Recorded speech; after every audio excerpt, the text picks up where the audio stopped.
Welcome back dito sa channel natin. Papunta tayo ngayon dito sa Westside City. Andito pala tayo sa kabilang side ng Westside City. Napakalawak ng area dito sa kabila na i-develop pa. Nasa 31 hectares yung kabuuang lawak nito. Isa pa lang yung project na natapos dito sa kabilang side, ang The Gentry Manor. Ito ay cluster ng mga residential condominium. Ang Westside City pala ay development ng Mega World.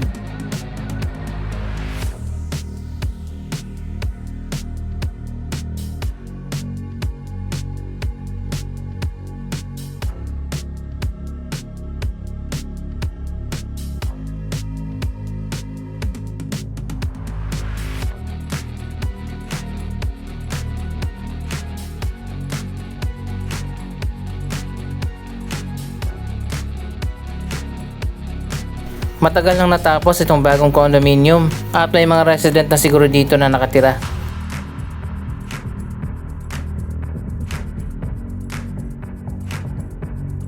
Malapit lang ito sa Okada, Manila.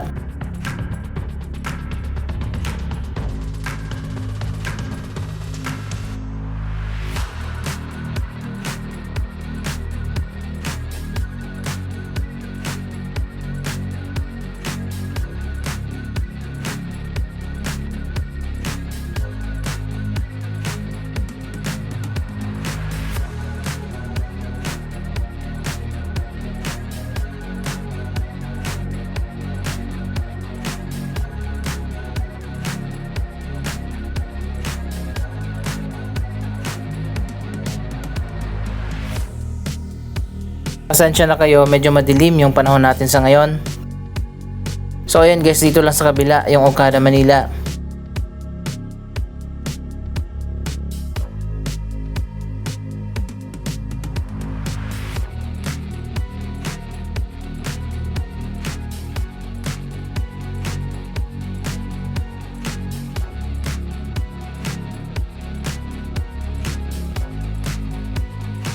Wala na pala tayong balita kung ano na nangyari dito sa agawa ng ownership ng Okada, Manila. Mukhang naayos na at wala nang gulo, wala na tayong nabalitaan.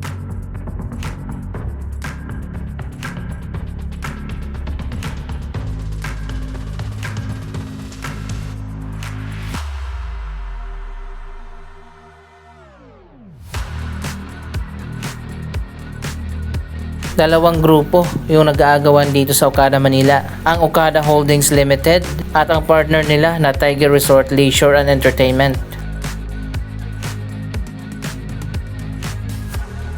Dito sa gitna, ito ay Entertainment City. At yung kabilang side ay bahagi na yon ng Westside City Development. Hinati-hati kasi yung mga property dito.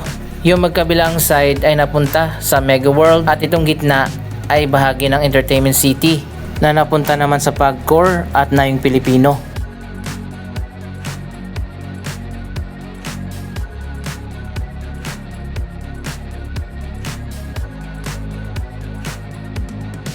Dito sana itatayo noon ang isa pang mega project, ang Nayon Landing Resort and Casino sa tapat ng Okada. Kaso na-cancel at hindi natuloy yung project na yon, sayang, napakaganda pa naman.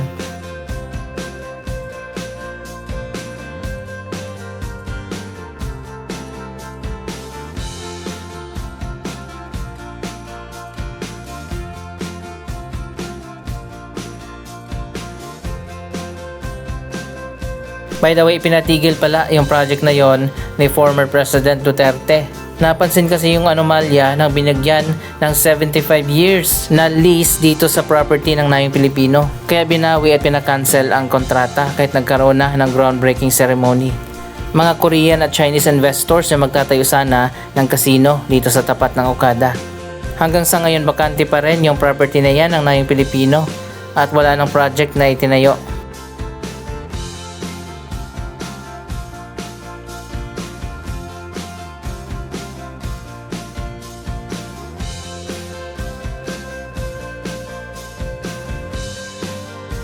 Dito sa kabila ng Westside City, tapos na yung itinayo ng mga bagong residential condominium.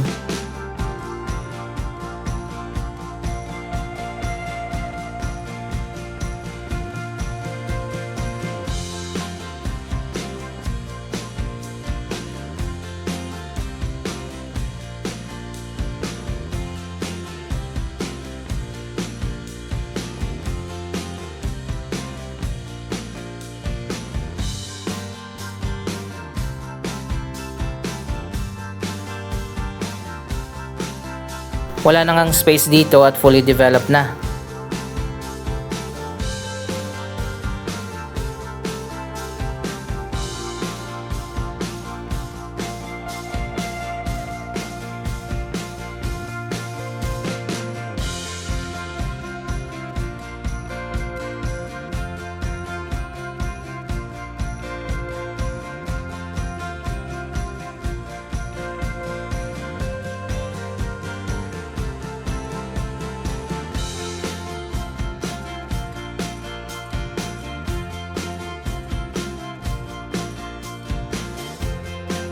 Patuloy din ang development ng iba pa mga projects ng Mega World.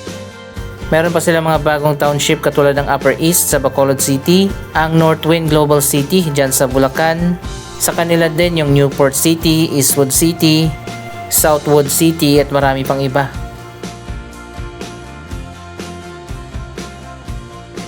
Ito naman ang Kingsford Hotel.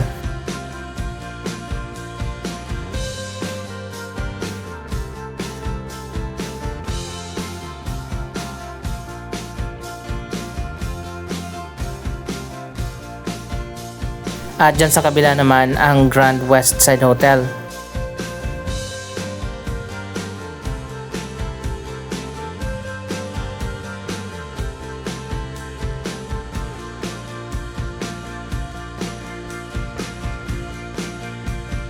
Isa pang bagong balita na nakalap natin, magkakaroon pala ng rebranding itong Grand Westside Hotel. Wow, tapos na rin pala itong kondo sa likod ng Grand Westside Hotel. Mabilis pala ang progress ng proyektong ito.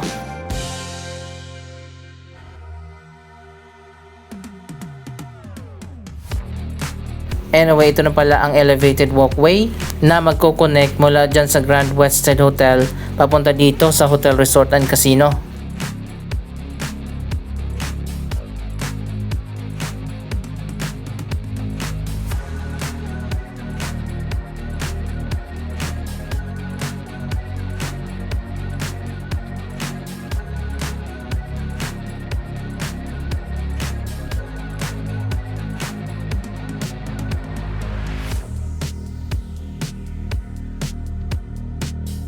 Malapit na rin matapos itong Westside Integrated Resort. Yan ang bagong pangalan ng project na yan.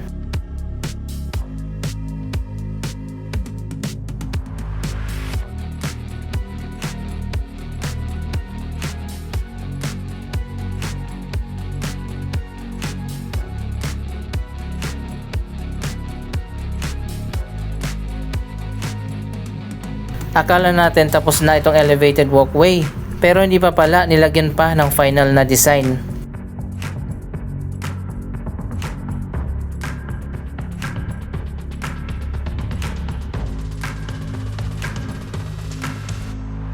Tawid muna tayo dito sa kabilang side.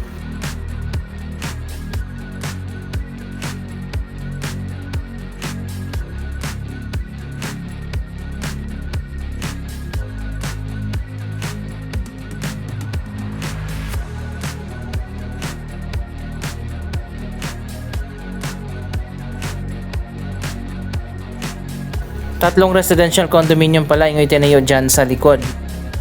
Anyway, gaya na sinabi ko kanina, magkakaroon ng rebranding ang Grand Westside Hotel. Nagkaroon na ng signing of agreement ang Mega World at ang Movenpick. Magiging Movenpick Hotel Manila na ang magiging pangalan nito.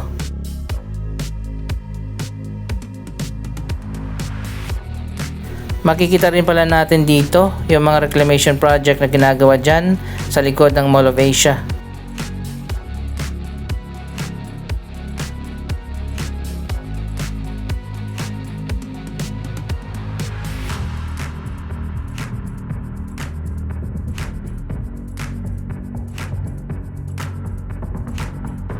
So ayan guys, ang ganda na nga itong elevated na walkway. Dark tinted glass pala yung inilagay nila dito, kaya halos di natin makita yung loob.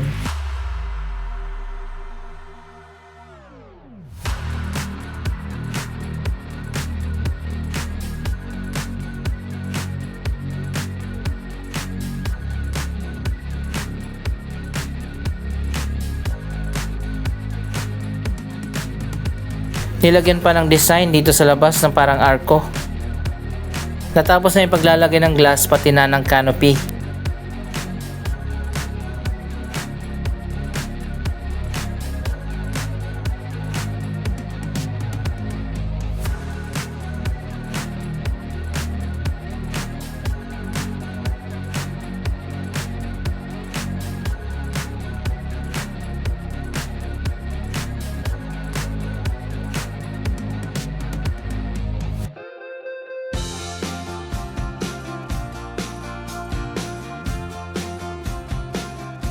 By the way, itong Grand Westside Hotel ay merong 1,500 rooms. Maganda pala siya kapag nandito ka sa malapit.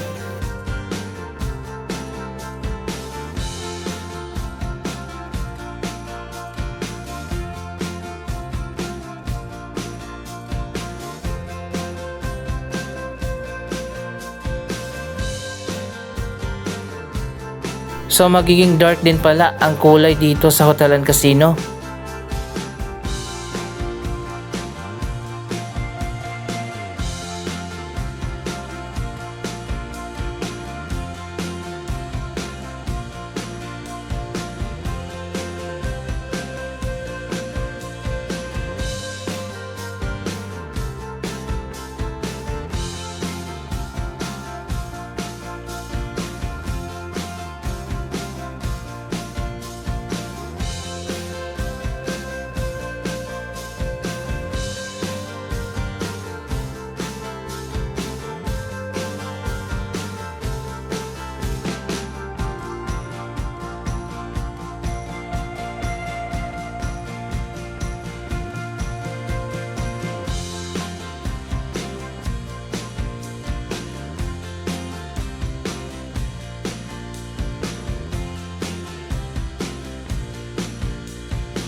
By the way, magiging 100% owned na pala ito ng SunTrust Resort Holdings, isang subsidiary ng isang company mula sa bansang Hong Kong. Ginive up na ng Alliance Global, ang parent company ng Mega World, ang 50% share nila dito sa Hotel Resort and Casino.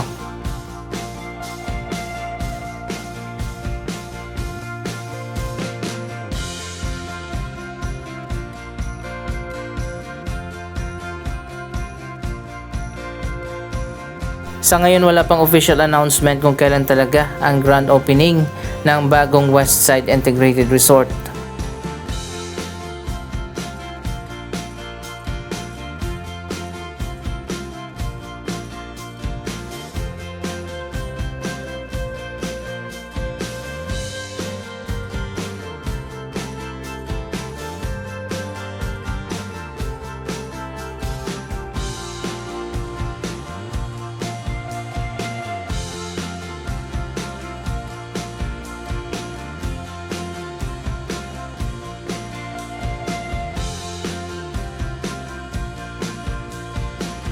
Sa tingin nyo, alin ang mas maganda ang design, ang Okada Manila o itong bagong Westside Integrated Resort?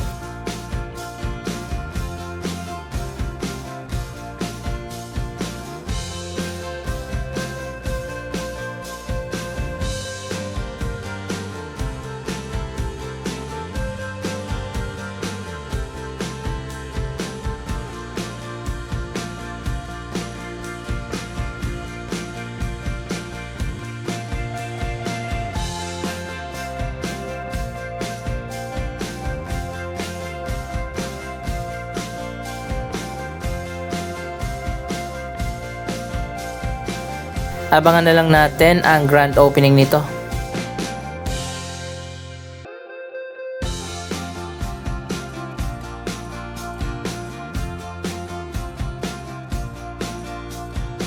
Samantala, meron pang ginagawa dito sa kabilang side. Sa tingin ko, dito yung parking. Malawak din itong area na tinayuan nila. Anong masasabi nyo sa mga proyektong ito? Mag-comment lamang dyan sa baba ng inyong mga reaksyon.